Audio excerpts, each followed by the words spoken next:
आज हम एक बहुत ही कह सकते हैं आम लेकिन गहरी उलझन पर बात करने वाले हैं। ये वो एहसास है जब जिंदगी में लगता है कि सब कुछ रुक गया है और हम किसी परफेक्ट प्लान का इंतजार कर रहे हैं, और इसी इंतजार में वक्त निकलता जाता है। बिल्कुल। तो आज का हमारा विषय यही है और हमारे एक लिसनर समीर ने कुछ बहुत दिलचस्प आर्टिकल्स भेजे हैं इसी टॉपिक पर। हाँ, और उन सब का जो सार है वो एक ही बात कहता है। हम सोचते हैं पहले क्लैरिटी आएगी, फिर हम एक्शन लेंगे, जबकि सच तो इसका ठीक उल्टा है। बिल्कुल। स्पष्टता मतलब क्लैरिटी एक्शन लेने के बाद आती है, पहले नहीं। और इस आइडिया को समझने के लिए समीर के नोट्स में आरुष नाम के एक 25 साल के लड़के की कहानी बार बार आई है।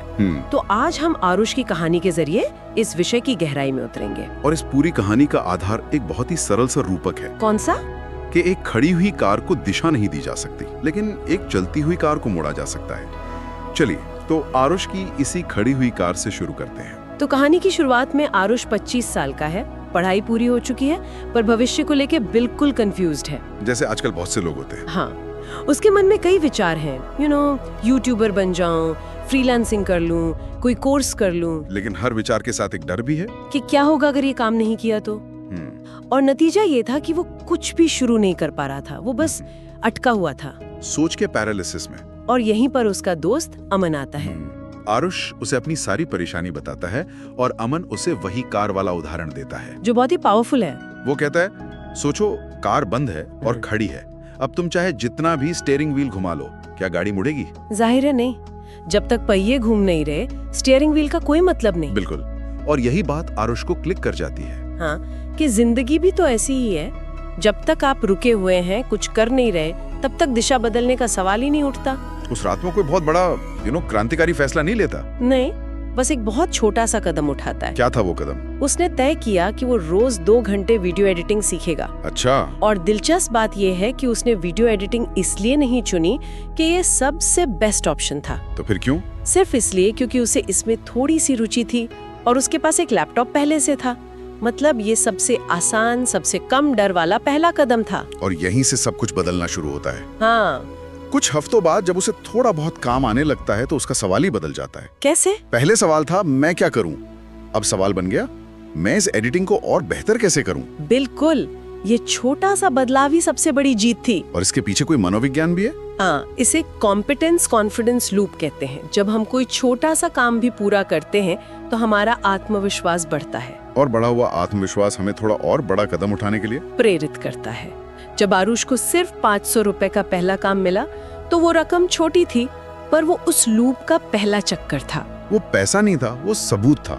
हाँ, इस बात का सबूत कि उसकी गाड़ी चल पड़ी है। ठीक है, तो गाड़ी चल पड़ी, ये सबसे बड़ी बात थी, मैं मानता हूँ। लेकिन मुझे लगता है असली चुनौती तो चलने के बाद शुरू होती है। सही बात है। जब आप रुके हैं तो एक ही समस्या है, शुरू कैसे करूं।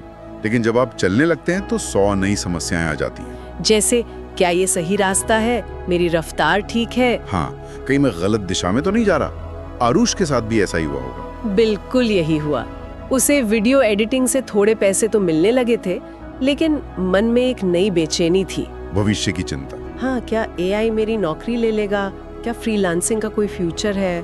उसे लग रहा था जैसे आगे सिर्फ धुंध ही धुंध है। और यहाँ पर अमन एक और बेहतरीन रूपक का इस्तेमाल करता है, घने कोहरे में गाड़ी चलाने का। हाँ, वो आरुष को समझाता है कि जब कोहरा होता है तो आपको पूरी सड़क नहीं दिखती, मुश्किल से अगले 10-15 मीटर दिखते हैं, लेकिन उतना रास्ता आगे बढ़ते रहने के लिए काफी होता है। बिल्कुल।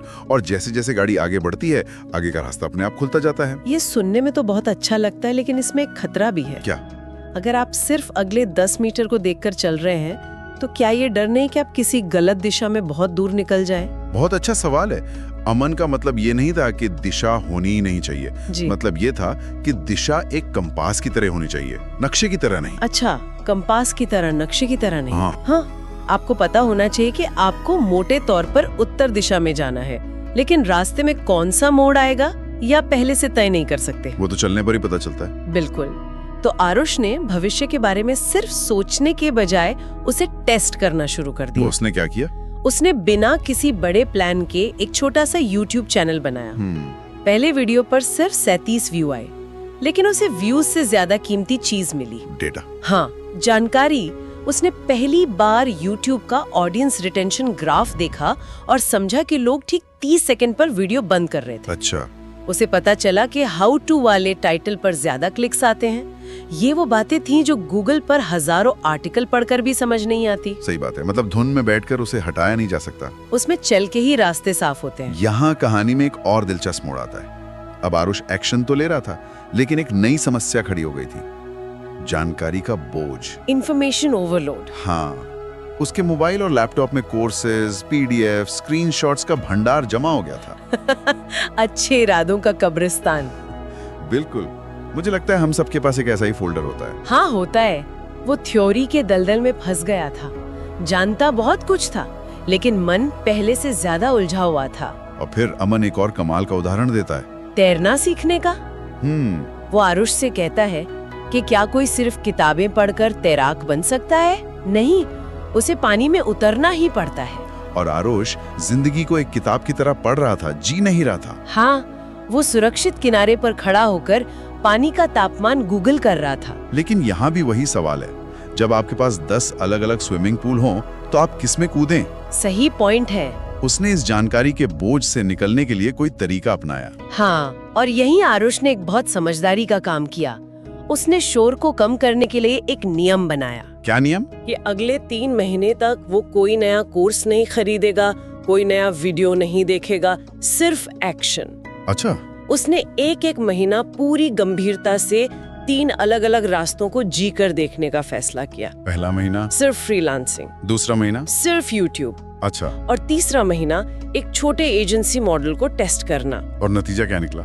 नतीजा वो था जो कोई कोर्स नहीं सिखा सकता था। फ्रीलांसिंग में उसे समझ आया कि क्लाइंट से बात करने में उसे मजा आता है। यूट्यूब पर काम करते हुए उसे एहसास हुआ कि कैमरे के सामने बोलने की प्रक्रिया उसे थका देती है। अच्छा। और एजेंसी मॉडल में टीम मैनेजमेंट का तनाव था, लेकिन उसे उसमें एक अलग तरह का रोमांच महसूस हुआ। मतलब उसे पहली बार समझ आया है कि पसंद कोई सोचने वाली चीज नहीं है, ये महसूस करने वाली चीज है। जैसे पानी में कूदते ही पता चल जाता है कि वो ठंडा है या नहीं। थ्योरी साफ हो सकती है, पर असलियत ईमानदार होती है। और अब आरुष का रास्ता थोड़ा और साफ हो रहा था। उसे पता था कि उसे क्लाइंट फेसिंग काम पसंद है, लेकिन एक पुरानी आदत, ज्यादा सोचने की, हाँ, वो वापस आ जाती थी। उसे एक स्टार्टअप से एक बड़ा प्रोजेक्ट मिला, पैसा अच्छा था, जिम्मेदारी भी बड़ी थी। और ईमेल पढ़ते ही उसका दिमाग फिर से अगर ऐसा हुआ तो क्या होगा वाले जाल में फंस गया। Classic analysis paralysis. बिल्कुल। अगर मैं समय पर डिलीवरी नहीं कर पाया तो, अगर क्लाइंट को काम पसंद नहीं आया तो। उसका दिमाग ऐसी ऐसी मुश्किलें बना रहा था जो असल में मौजूद ही नहीं थी। हाँ। जब उसने ये बात अमन को बताई तो अमन ने एक बहुत ही नाटकीय लेकिन असरदार काम किया। क्या किया? उसने जेब से एक पिन निकाली और पास रखे गुब्बारे को धड़ाम से फोड़ दिया। अरे वाह! अमन ने कहा, तेरे दिमाग में भी कल्पना का ऐसा ही गुब्बारा फूला हुआ है, और कल्पना हमेशा सच से ज्यादा डरावनी होती है। ये बहुत गहरी बात है। कल्पना के गुब्बारे को फोड़कर हकीकत का सामना करना। बिल्कुल, डर को सोच से नहीं, हरकत से हराया जाता है। तो आरुष ने क्या एक्शन लिया? उस रात उसने पूरा प्लान बनाने के बजाय सिर्फ एक छोटा सा एक्शन लिया। क्या? उसने उस ईमेल का जवाब दिया, बस इतना लिखा, हाँ मैं इस प्रोजेक्ट में इंटरेस्टेड हूँ, चलिए इस पर और बात करते हैं। और इस एक लाइन ने उसके दिमाग का सारा बोझ हल्का कर दिया। हाँ, काल्पनिक डर अब असली संभालने लायक सवालों में बदल गए थे। डेडलाइन क्या है, उम्मीदें क्या है। और जैसे जैसे बातें साफ हुई, आधे से ज्यादा डर अपने आप गायब हो गए। उसने सीखा कि हर बड़े फैसले को सबसे छोटे संभव कदम में तोड़ना ही डर पर काबू पाने का सबसे कारगर तरीका है। समय बीतता गया, आरुष का काम अच्छा चल रहा था, लेकिन फिर एक रात उसे फिर वही पुराना सवाल परेशान करने लगा। क्या मैं यहीं अटक तो नहीं जाऊंगा? हाँ, और ऐसे ही सोचते हुए उसने अपने लैपटॉप में 2 साल पुरानी फाइलें खोली। मेरा 5 साल का प्लान, आइडियल करियर पाथ। मैं इस बात से पूरी तरह जुड़ सकता हूँ। मुझे याद है मैंने कॉलेज में अपना 10 साल का प्लान बनाया था। उसे आज पढ़ता हूँ तो हंसी आती है। लगता है किसी बच्चे ने लिखा था। हाँ, ऐसा ही। ये एहसास बहुत अजीब लेकिन मजेदार होता है कि आप अपने ही पुराने वर्जन को नहीं पहचानते।